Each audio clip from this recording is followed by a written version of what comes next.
हरिः ओम। जय श्री राधे, जय श्री कृष्ण। आप सभी को once again welcome to our channel all of you. एक बार आप सभी का बहुत बहुत स्वागत है आप ही के यूट्यूब चैनल विकी वीपीएस परिवार श्रीधाम वृंदावन। मैं राधेश्याम वशिष्ठ नित्य की भांति ले चलता हूँ आपको श्रीमद् भागवत की बृहद भागीरथी में अवगाहन करने के लिए, जिसके अंतर्गत एक अध्याय की हम नित्य मूल पाठ मूल कथा यथारूप श्रवण करते हैं। आज हम श्रीमद् भागवत के एकादश स्कंद के तृतीय अध्याय में प्रवेश करेंगे और बड़ी सुंदर राज्य युगधर्म कलयुग के दोषों से बचने के उपाय और नाम संकीर्तन की महिमा का हम वर्णन श्रवण करेंगे। बड़भागी हैं हम आप लोग, यह कथा हम आपको श्रीधाम वृंदावन से श्रवण करने को मिल रही है। नए आए हैं चैनल को सब्सक्राइब कर लें। में लगभग 6,500 के करीब संख्या होने वाली है, तो झटपट 7-8 हज़ार करा दीजिए, 10,000 करा दीजिए, ऐसे ही संख्या बढ़ती जाए। बस कहने का तो अधिकार है, क्योंकि याद दिला देते हैं आपको कि यदि आप नए आए हैं या केवल कथा सुनने के लिए आए हैं तो प्लीज़ चैनल को सब्सक्राइब कर ले। मैं ज़्यादा ना कहते हुए ले चलता हूँ आज की पावन कथा प्रसंगों में। सर्वप्रथम करेंगे गोविंद नाम संकीर्तन। श्री कृष्ण गोविंद हरे मुरारी, हे नाथ नारायण वासुदेव।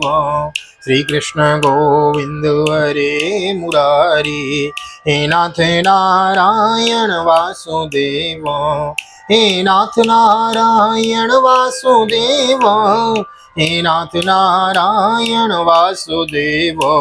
श्री कृष्ण गोविंद हरे मुरारी, हे नाथ नारायण वासुदेव। नारायणं नमस्कृत्यं नरं चैव नरोत्तमं देवीं सरस्वतीं व्यासं ततो जयमुदीरयेत्। कृष्णाय वासुदेवाय हरये परमात्मने प्रणतः क्लेशनाशाय गोविन्दाय नमो नमः। ओम नमो भगवते वासुदेवाय। श्रीमद्भागवत महापुराणम् अथ द्वादश स्कंध तृतीयोऽध्याय। श्री शुक उवाच। दृष्ट्वात्मनि जय व्यग्रान् नृपान् हसति भूरियम्, अहो मा विजिगीषन्ति मृत्युक्रीडनकान् नृपः। श्री सुखदेव जी कहते हैं, परीक्षित, जब पृथ्वी देखती है कि राजा लोग मुझ पर विजय प्राप्त करने के लिए उतावले हो रहे हैं, तब वह हंसने लगती है और कहती है, कितनी आश्चर्य की बात है कि ये राजा लोग जो स्वयं मौत के खिलौने हैं मुझे जीतना चाहते हैं। काम एषो नरेन्द्राणां मोघस्याद्विदुषामपि येन फेनोपमे पिण्डे ये ते विश्रम्बिता नृपः। पूर्वं निर्जिल्य षड्वर्गं जेष्यामो राज्यमन्त्रिणो, ततो सचिवयोराब्धो करीन्द्रानस्य कण्टकान्। एवं क्रमेण जेष्यामो पृथ्वीसागरमेखलां, यज्ञासाबद्धहृदया न पश्यन्त गहन्तिकीन्तकं। समुद्रावरणां जित्वा मां विशन्त्याब्धिमोजसा, प्रियदात्मा जयस्ते जय जयस्ते जयस्येतन्। मुक्तिरात्मा जय फलम। स्वयं मौत के खिलौने हैं, मुझे जीतना चाहते हैं। राजाओं से यह बात छिपी नहीं है कि वे एक न एक दिन मर जाएंगे, फिर भी व्यर्थ में ही मुझे जीतने की कामना करते हैं। सचमुच इस कामना से अंधे होने के कारण ही वे पानी के बुलबुले के समान क्षणभंग और शरीर पर विश्वास कर बैठते हैं और धोखा खाते हैं। वे सोचते हैं कि हम पहले मन की सहित अपनी पांचों इंद्रियों पर विजय प्राप्त करेंगे, अपने भीतरी शत्रुओं को वश में करेंगे, क्योंकि इनको जीते बिना बाहरी शत्रुओं को जीतना कठिन है। उसके बाद अपने शत्रु के मंत्रियों, अमात्यों, नागरिकों, नेताओं और समस्त सेना को भी वश में कर लेंगे। जो भी हमारे विजय मार्ग में कांटे बोएगा उसे हम अवश्य जीत लेंगे। इस प्रकार धीरे धीरे क्रम से सारी पृथ्वी हमारे अधीन हो जाएगी और फिर तो समुद्री हमारे राज्य की खाई का काम करेगा। इस प्रकार वे अपने मन में अनेकों आशाएं बांध लेते हैं और उन्हें यह बात बिल्कुल नहीं सूझती कि उनके सिर पर काल सवार है। यहाँ तक नहीं, जब एक द्वीप उनके वश में हो जाता है तब दूसरे द्वीप पर विजय प्राप्त करने के लिए बड़ी शक्ति और उत्साह के साथ समुद्र यात्रा करते हैं। अपने मन को इंद्रियों को वश में करके लोग मुक्ति प्राप्त करते हैं, परंतु वे लोग उनको वश में करके भी थोड़ा सा भूभाग भी प्राप्त करते हैं। इतने परिश्रम और आत्म संयम का यह कितना तुच्छ फल है। यम विसृज्य वनवस्तत्सुताश्च कुर्तुभः कथा यथा कथं कृद्येतां ये जेष्यन्त बुद्धयो मत्कृते पितृपुत्राणां भातॄणां चापि विग्रहो जायते श्रुतां राज्ये ममताबद्धचेतसां। ममेवेयं मही कृष्णा न ते मूढेति वादिनो स्पर्धमानामितो म्रियन्ते म्रियन्ते मत्कृते नृपो। भी परस्पर इस प्रकार कहते हैं कि ओ मूढ़, यह सारी पृथ्वी मेरी ही है, तेरी नहीं। इस प्रकार राजा लोग एक दूसरे को कहते कि सुनते हैं, एक दूसरे से स्पर्धा करते हैं, मेरे लिए एक दूसरे को मारते हैं और स्वयं मर मिटते हैं। पृथुपुरुरभागाधिर्नव सोभरतोर्जुनो मान्धाता सगरो रामाकटवाङ्गोन्द्वारगोन्द्रणविन्दुर्ययातिश्चौसरियाति सन्तुर्य सन्तनुर्यगयोः भगीरथ कुवलयास्माकपुत्रस्थोने सदोन्नगो हिरण्यकशपुरवृद्धो रावणो लोकरावणो नमुचि सम्बरो भौमो हिरण्याक्षोतारको हिरण्याक्षोतारको अन्ये च बहवो दैत्यो राजानो ये महेश्वरा सर्वे सर्वविधः सूरा सर्वे सर्वजितो ममतां मय्य वर्तन्त कृत्योच्चैर्मर्त्यधर्मिणो कथावशेषा कालेन यकृतार्था कृतो विभोः पृथुपुरवागादीनौ भरत सहस्रबाहु अर्जुन मान्धाता सगर राम खड्वांग धुंधुमार रघु तृणबिंदु से याति सरयाति संतनु गए भगीरथ कुवलयास्वोत्स नल नृग हिरण्यकश्यपु वृद्धासुर लोकद्रोही रावण नमचि संबर भौमासुर हिरण्याक्षर तारकासुर तथा यह बहुत से दैत्य एवं शक्तिशाली नरपति हो गए। ये सब लोग कुछ समझते थे सूर थे, सभी ने दिग्विजय में दूसरों को हरा दिया, किंतु दूसरे लोग इन्हें न जीत सके, परंतु सबके सब मृत्यु के ग्रास बन गए। राजन, उन्होंने अपने पूरे अंतःकरण से मुझसे ममता की और समझा कि यह पृथ्वी मेरी है, परंतु विकराल काल ने उनकी लालसा पूरी न होने दी। अब उनके बल पर और सुरसरी राधे का कुछ पता ही नहीं है, केवल उनकी कहानी मात्र शेष रह गई है। कथाय मास्ते कथता मही यसाम विताय लोकेषु यशः परेयुषां विज्ञान वैराग्य विवक्षया विभो वचोर विभूतिर्नपा न तो पारमार्थ्यम यस्तुत्तम श्लोक गुणानुवादो संगीयते भीक्ष्णो मंगलग्नो तमेव नित्यं तृणुयाद भीक्ष्णं कृष्णो वलाम भक्तिमभीप्समानः परीक्षेत। संसार में बड़े बड़े प्रतापी और महान पुरुष हुए हैं, वे लोकों में हैं, अपने इसका विस्तार करके यहाँ से चल बसे। मैंने तुम्हें ज्ञान और वैराग्य का उपदेश करने के लिए ही उनकी कथा सुनाई है। यह सब वाणी का विलास मात्र है, इससे पारमार्थिक सत्य कुछ भी नहीं है। भगवान श्री कृष्ण का गुणानुवाद समस्त अमंगलों का नाश करने वाला है। बड़े बड़े महात्मा उसी का गान करते रहते हैं। जो भगवान श्री कृष्ण के चरणों में अनन्य प्रेममयी भक्ति की लालसा रखता है, उन्हें नित्य निरंतर भगवान के दिव्य गुणत्वात् का ही श्रवण करते रहना चाहिए। भगवान के दिव्य गुणानुवाद का ही श्रवण करते रहना चाहिए। राजो वाचो केनोपायेन भगवन् कलहृदोषान् कलौ जना विदेमिष्यन्तु चिंता स्तन्मे भूहि यथा मुने युगानि उधरमाश्यमानं प्रलय कल्पयो कालस्य रूपस्य गतिं विष्णुर्महात्मनो। राजा परीक्षित ने पूछा, भगवान मुझे तो कलयुग में राशि राशि दोषी दिखाई दे रहा है, उस समय लोग किस उपाय से उन दोषों का नाश करेंगे? इसके अतिरिक्त युगों का स्वरूप, उनके धर्म, कल्प की स्थिति और प्रलय काल के मान एवं सर्वव्यापक सर्वशक्तिमान भगवान के काल रूप का भी यथावत वर्णन कीजिए। श्री शुकवाचो कृते प्रवर्तते धर्मश्चतुष्पात्तौज निर्धृते सत्यं दया तपोदानमिति पादा विभुर्नृपः सन्तुष्टा करुणा मैत्रा शान्ता दान्ता सतिज्ञवो आत्मा रामा समुद्रसः प्रायसः त्रिगुणान्विनो त्रिदायां धर्मपादानां तुर्यसो हि यते शनि अधर्मोपादेन नद्रो हिंसा सन्तोषविग्रहे तदा क्रिया तपोनिष्ठो नातिहिंसा निलम्पटो त्रिवर्गकाश्रयी वृद्धावरणा ब्रह्मोत्तरा नृपा। श्री सुखदेव जी कहते हैं, परीक्षित, सतयुग में धर्म के 4 चरण होते हैं। वे चरण है सत्य, दया, तप और दान। उस समय के लोग पूरी निष्ठा के साथ अपने अपने धर्म का पालन करते हैं। धर्म स्वयं भगवान का ही स्वरूप है। सत्य, दया, दान और तप, ये 4 ही चरण हैं सतयुग में।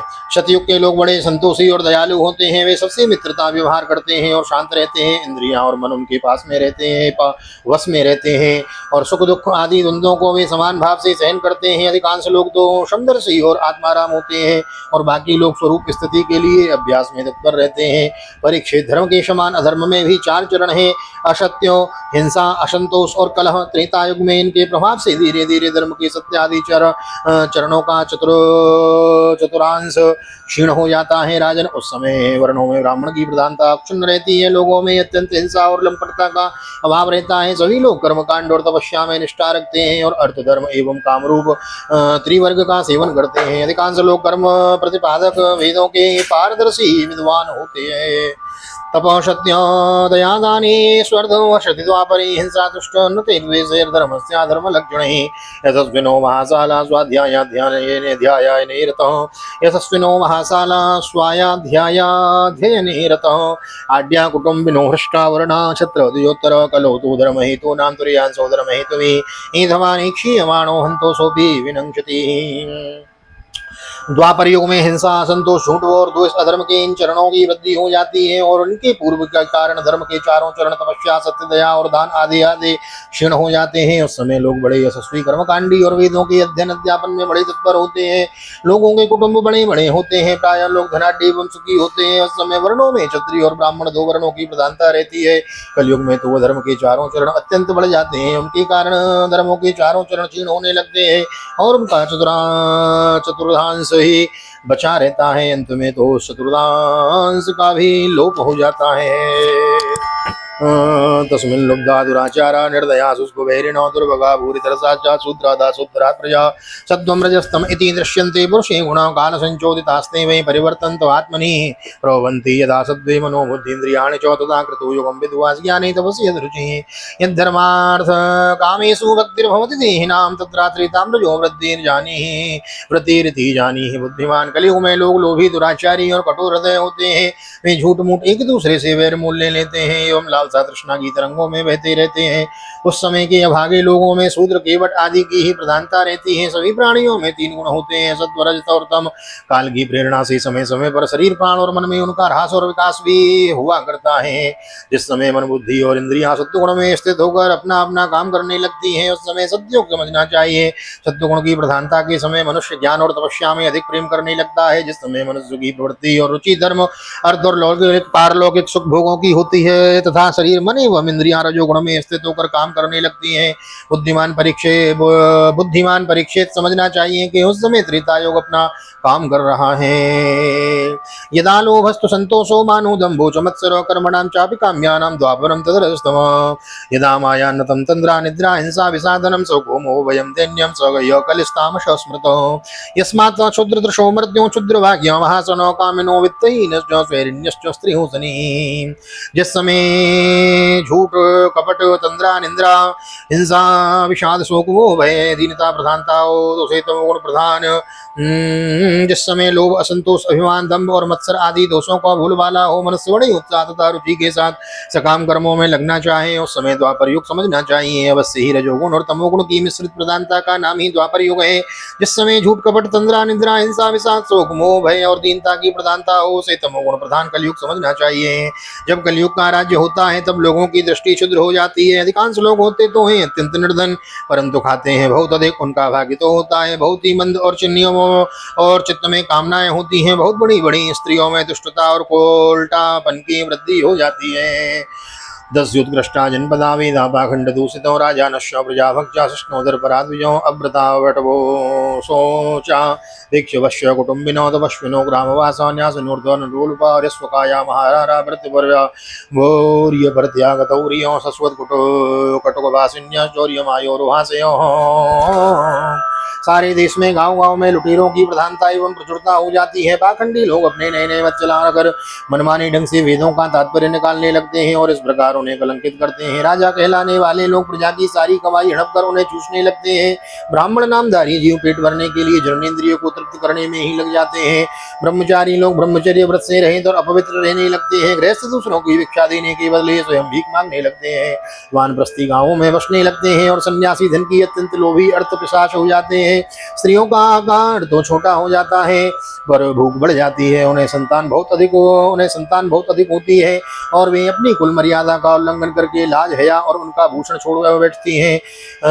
वे सदा सर्वदा कड़वी बात कहती रहती है और चोरी तथा कपट में बड़ी निपुण हो जाती है और उनसे साहस भी बहुत बढ़ जाता है।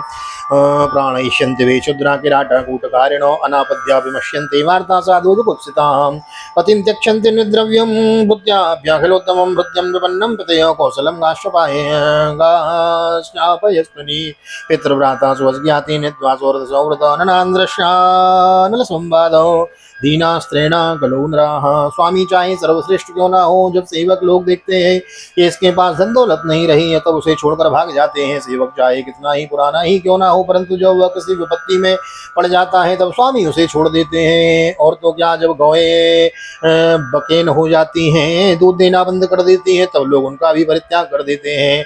प्रिय परीक्षित, कलयुग के मनुष्य बड़े ही लंपट हो जाते हैं। वे अपनी काम वासनाओं को तृप्त करने के लिए ही किसी से प्रेम करते हैं और विषय वासना के वशीभूत होकर इतने दीन हो जाते हैं कि माता पिता भाई बंधु और मित्रों को भी छोड़कर केवल अपनी साली और सालों से ही सलाह लेने लगते हैं। श्याल को बुद्धिदायको शूद्रा प्रतिग्रहिष्यन्ति तपो वे सोपजीविनो धर्मं भक्ष्यन्ति धर्मज्ञो अधिरुह्योत्तमासनं नित्यमुद्विग्नो मनसो दुर्भिक्ष करकर्षिता निरन्ये भूतले राजन्नावृष्टिवयातुरो वासोनो पानसेनो व्यसनभूषणैः हीना पिशाच सन्दर्शा भविष्यन्ति कलौ प्रजो कलौ काकिणकेऽप्यर्थे विग्रह्य तक्तसंवृता तक्षन्ति च प्रियान् प्राणान् निष्यन्ति सुखानपि। शूद्र तपस्वियों का वेश बनाकर अपना पेट भरते और दान लेने लगते हैं। जिन्हें धर्म का रत्ती भर भी ज्ञान नहीं है वे ऊंचे सिंहासन पर विराजमान होकर धर्म का उपदेश करने लगते हैं। प्रिय परीक्षित, कलयुग की प्रजा सूखा पड़ने के कारण अत्यंत भयभीत और आतुर हो जाती है। एक तो दुर्भिक्ष और दूसरे शासकों की कर वृद्धि। प्रजा के शरीर में केवल अस्थि पंजर और मन में केवल उद्वेग शेष रह जाता है। प्राण रक्षा के लिए रोटी का टुकड़ा मिलना भी कठिन हो जाता है। कलयुग में प्रजा शरीर ढकने के लिए वस्त्र और पेट की ज्वाला शांत करने के लिए रोटी, पीने के लिए पानी और सोने के लिए तो आज जमीन से भी वंचित हो जाती है। उसे दाम्पत्य जीवन, स्नान और आभूषण पहनने तक की सुविधा नहीं रहती।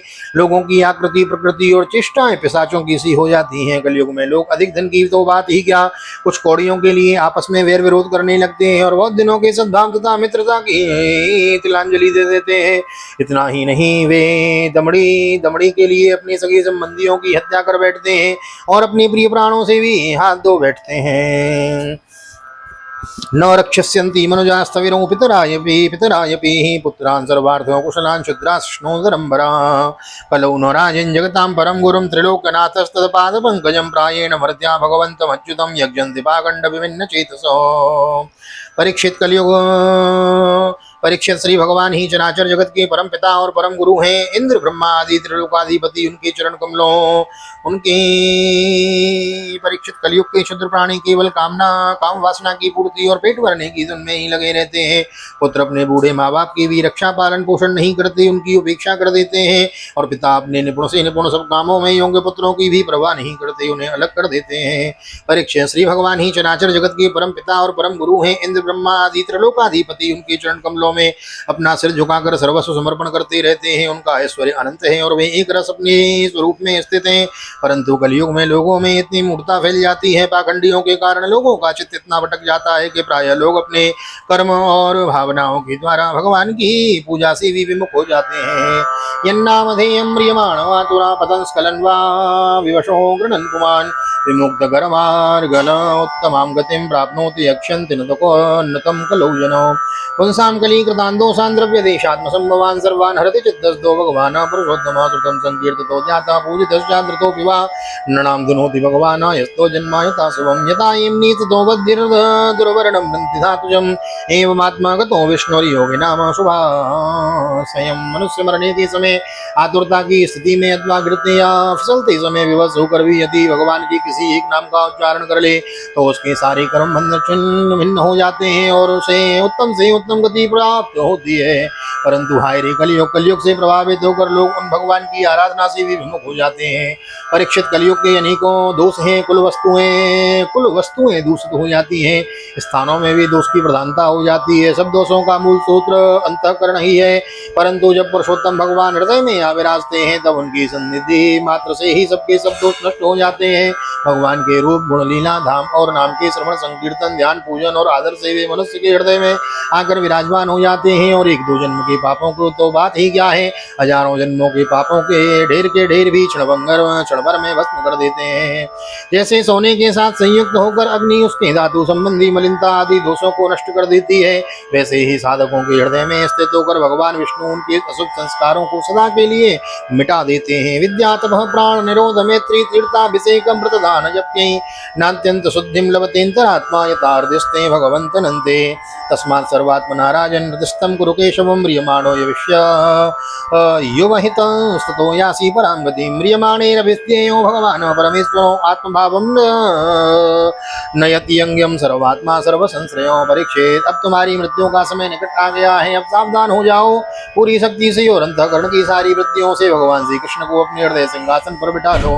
ऐसा करने से अवश्य ही तुम्हें परम गति की प्राप्ति होगी। जो लोग मृत्यु के निकट पहुंच रहे हैं उन्हें सब प्रकार से परम ऐश्वर्यशाली भगवान का ही ध्यान करना चाहिए। प्यारे परीक्षित, सबके परम आश्रय एवं सर्वात्मा भगवान अपना ध्यान करने वाले को अपने स्वरूप में लीन कर लेते हैं और उसे अपना स्वरूप बना देते हैं। कलेर्दोषो निधेराजन्नस्तेयो को महान गुण कीर्तनादेव कृष्णस्य मुक्त संग परम व्रजेत। कृते अध्याय तो विष्णुस्त्रेताया विष्णुं त्रेतायां यजतो मखै द्वापरे परिचर्यायां कलौ तद्धर कीर्तनात्। परीक्षित, यूं तो कलयुग दोषों का खजाना है, परंतु इसमें एक बहुत बड़ा गुण है। वह गुण यदि यही है कि कलयुग में केवल भगवान श्री कृष्ण का संकीर्तन करने मात्र से ही सारी आसक्तियां छूट जाती हैं एवं परमात्मा की प्राप्ति हो जाती है। सत्ययुग में भगवान का ध्यान करने से, त्रेता में बड़े बड़े यज्ञों के द्वारा उनकी आराधना करने से और द्वापर में विधि पूर्वक उनकी पूजा सेवा से जो फल मिलता है वह कलयुग में केवल भगवान नाम का कीर्तन करने से ही प्राप्त हो जाता है। श्रीमद्भागवते महापुराणे पारमहंस्यां संहितायां द्वादश स्कंदे तृतीयोत्सव श्री बालकृष्ण चरणार्पणमस्तु। राधा कृष्ण बल चरणार्पणमस्तु। कृष्णाय वासुदेवाय हरे परमात्मने प्रणतः क्लेशनाशाय गोविंदाय नमो नमः। हरे कृष्ण कृष्ण कृष्ण हरे हरे, हरे राम राम राम हरे हरे। राधे कृष्ण कृष्ण कृष्ण राधे राधे, राधे श्याम श्याम श्याम राधे राधे। और राधा गोविंद भगवान की जय। श्रीमद्भागवत महापुराण की जय। श्री वेदव्यास जी महाराज की जय। सुखदेव जी महाराज की जय। राजा परीक्षित जी महाराज की जय। राजा रामचंद्र भगवान की जय। श्री हनुमान जी महाराज की जय।